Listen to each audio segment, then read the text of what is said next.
친구들 안녕. 우리 친구들이 만나지 못한 지가 벌써 1년이 다 돼가고 있어요. 그죠?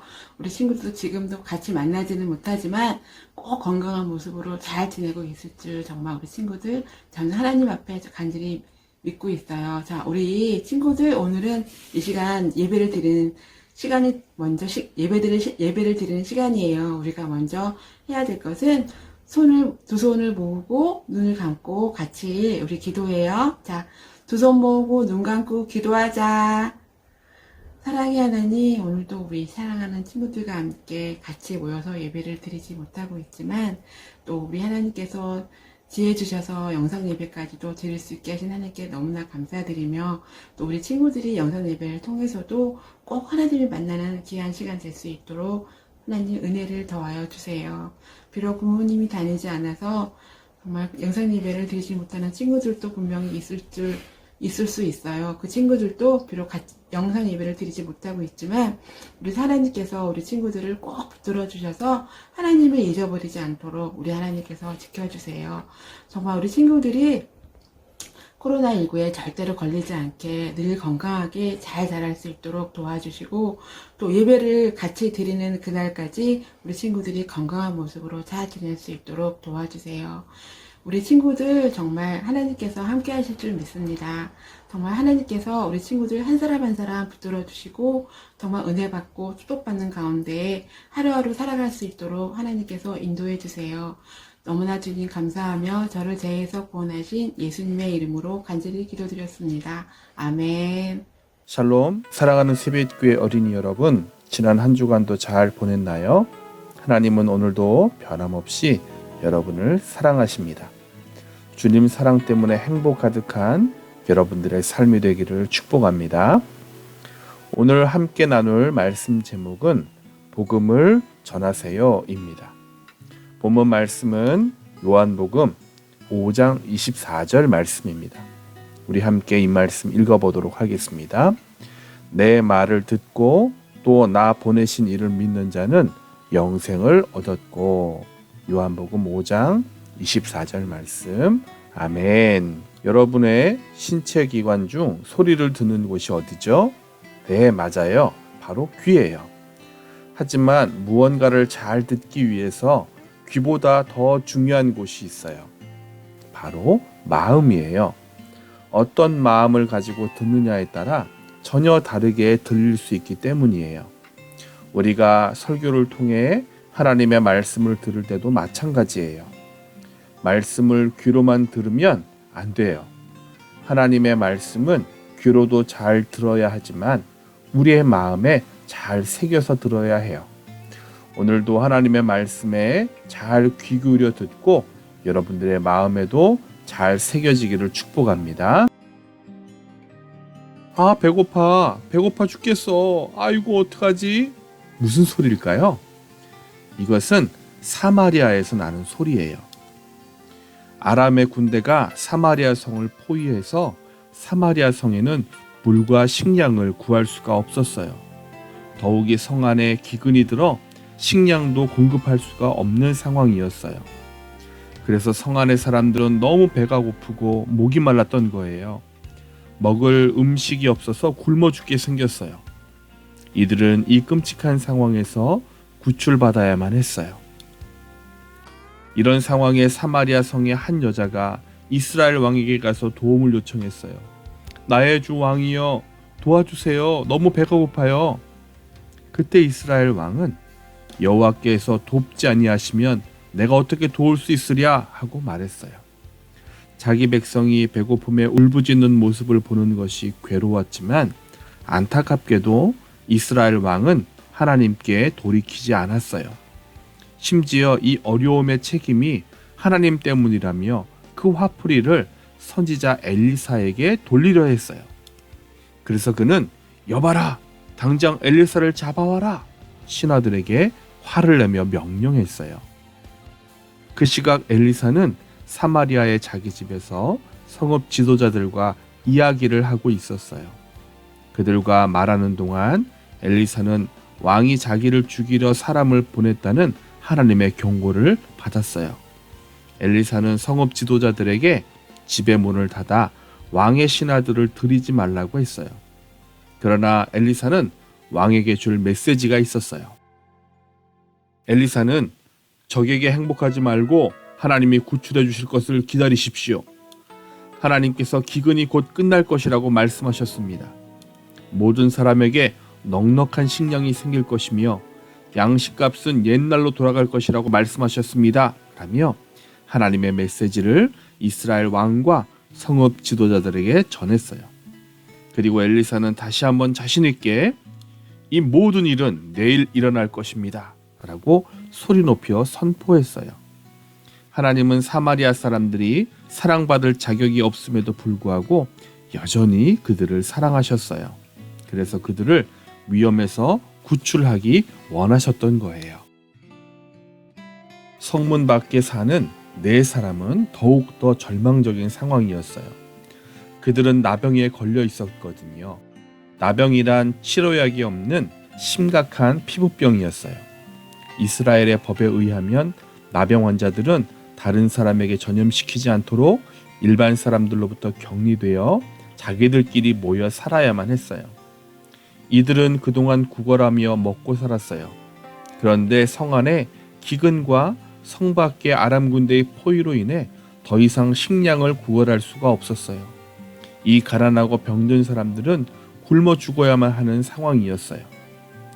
이들은 이렇게 굶어 죽느니 차라리 아람 군대에 가서 음식을 구걸하기로 마음먹었어요. 어차피 굶어 죽게 되었으니 마지막으로 아람 사람들에게 구걸해 보기로 한 거예요. 이들 중 한 사람이 말했어요. 이 성읍은 굶주림에 죽게 되었으니 우리가 거기 가서 죽을 것이요. 그러자 다른 한 사람이 의견을 냈어요. 아람 군대로 가서 항복합시다. 우리가 아람군의 포로가 되면 적어도 먹을 것을 얻을 수 있을 거야. 이들은 해가 저문 저녁 재빨리 성밖 아람 진영으로 갔어요. 그 시각 아람 진영에는 이상한 일이 일어나고 있었어요. 아람 군대의 귀에 말이 달려오는 소리와 병거가 굴러가는 소리가 들리는 거예요. 이거 무슨 일이야? 서로 물었어요. 그들 중 한 사람이 대답했어요. 이스라엘 왕이 다른 왕들과 함께 이곳을 공격하러 오는 것 같아. 이들은 갑자기 큰 두려움을 느꼈어요. 그리고는 살기 위해 도망쳤어요. 너무 급하게 도망친 나머지 그들의 천막과 동물, 옷과 은과 금, 식량까지 모두 버려두고 몸만 도망친 거예요. 그런데 실제로 아람군을 공격하러 오는 군대는 없었어요. 하나님께서 사마리아 성을 구원하시기 위해 아람 군대의 귀에 큰 군대 소리를 듣게 하셨던 거예요. 아람 군대가 겁에 질려 급하게 도망한 곳에 4명의 나병 환자가 도착했어요. 죽기를 각오하고 아람 진영에 왔지만 그래도 겁이 났어요. 항복의 표시로 손을 들고 조심조심 군대 진영으로 갔어요. 그런데 아무리 가까이 가도 인기척이 없는 거예요. 사방이 고요했어요. 살펴보니 무기는 땅에 버려져 있고 음식과 마실 것들도 그대로 있었어요.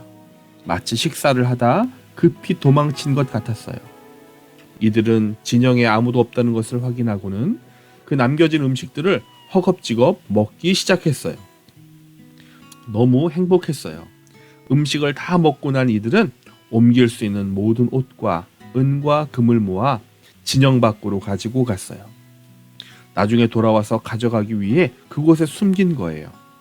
그리고 다시 아람 진영으로 들어와서 숨길 물건들을 더 모으기 시작했어요. 그들은 굶주림에서 구출된 것이 기뻤지만 잠시 후 미안한 마음이 들기 시작했어요. 성 안에서 굶주림에 죽어가고 있는 이스라엘 사람들이 생각난 거예요. 이들 중 한 사람이 말했어요. 우리가 이렇게 하는 것은 옳지 못해. 오늘 좋은 소식이 있는 우리들끼리만 이것을 간직하고 있다니. 아침이 지나기 전에 이 일을 성 안의 사람들에게 말하지 않는다면 우리가 큰 벌을 받는 것이 마땅해. 지금 당장 가서 이 좋은 소식을 전합시다. 이들 4사람은 서둘러 성으로 달려가서 성 문지기에게 아람 진영에 있는 식량과 물건에 관해 말했어요. 우리가 아람진에 이르러서 보니 거기에 한 사람도 없고 오직 말과 나귀만 매어 있었습니다. 그들이 발견한 것에 대한 소문이 곧 성 안에 퍼졌어요. 하나님께서 사마리아 사람들을 굶주림에서 구원하시기 위해 행하신 놀라운 일들이 일어난 거예요. 하나님께서 엘리사 선지자에게 말씀하신 것처럼 식량을 공급하셔서 모든 기근을 끝내주신 거예요. 사랑하는 새빛교회 어린이 여러분, 하나님께서는 죽을 수밖에 없는 우리를 구출하시기 위해 누군가를 보내주셨어요. 그분이 누굴까요? 네, 바로 예수님이세요. 예수님이 이 땅에 오셔서 우리가 감당해야 할 죄의 형벌인 죽음을 대신 당하시기 위해 십자가를 지셨어요. 죄로 인해 하나님과 멀어졌던 우리가 예수님께서 십자가에서 흘리신 보혈로 인해 가까워질 수 있게 하신 거예요. 하나님의 자녀가 될 수 있도록 길을 열어주신 거예요. 이 복음의 소식을 우리만 알고 있으면 안 돼요. 아람 진영에서 경험한 좋은 소식을 성 안에 이스라엘 사람들에게 전했던 이 4명의 나병 환자들처럼 우리도 복음의 복된 소식을 우리 주변 사람들에게 전할 수 있어야 해요. 예수님은 마가복음 16장 15절 말씀을 통해 너희는 온 천하에 다니며 만민에게 복음을 전파하라 명령하셨어요. 그렇기 때문에 우리는 이 복음의 소식을 전해야 해요. 예수님을 아직 모르는 부모님 또는 할아버지, 할머니 또는 친구들에게 이 복음을 전해야 해요. 복음 전하는 것이 왜 중요할까요? 그 이유는 복음을 듣고 예수님을 믿어야만 천국에 가서 영생을 누리며 살 수 있기 때문이에요. 예수님을 믿지 않으면 죄 때문에 지옥에 가서 무서운 형벌을 받아야만 해요. 주변에 아직 예수님을 모르는 가족과 친구들에게 담대히 복음을 증거하세요. 여러분이 담대히 복음을 전할 때 사랑의 예수님이 그들에게도 구원의 은혜를 베풀어 주실 거예요. 여러분을 통해 생명의 복음이 날마다 아름답게 전파되기를 주님의 이름으로 축복합니다. 우리 함께 마무리 기도하도록 하겠어요. 사랑의 예수님, 오늘도 우리에게 귀한 말씀을 귀로만 듣는 것이 아니라 마음에도 새기게 하시니 감사합니다. 말씀을 통해 깨닫게 하신 것처럼 구원의 복음을 우리의 가족, 친척, 친구들에게 담대히 전하는 저희가 되게 하여 주세요. 그래서 주변의 모든 사람들이 함께 구원받을 수 있도록 인도하여 주세요. 우리의 유일한 구원자 되시는 예수님의 이름으로 기도하였습니다. 아멘. 하늘에 계신 우리 아버지여, 이름이 거룩히 여김을 받으시오며 나라가 임하시오며 뜻이 하늘에서 이루어진 것 같이 땅에서도 이루어지이다. 오늘 우리에게 일용할 양식을 주시옵고 우리가 우리에게 죄 지은 자를 사하여 준 것 같이 우리 죄를 사하여 주시옵고 우리를 시험에 들게 하지 마시옵고 다만 악에서 구하시옵소서. 나라와 권세와 영광이 아버지께 영원히 있사옵나이다. 아멘.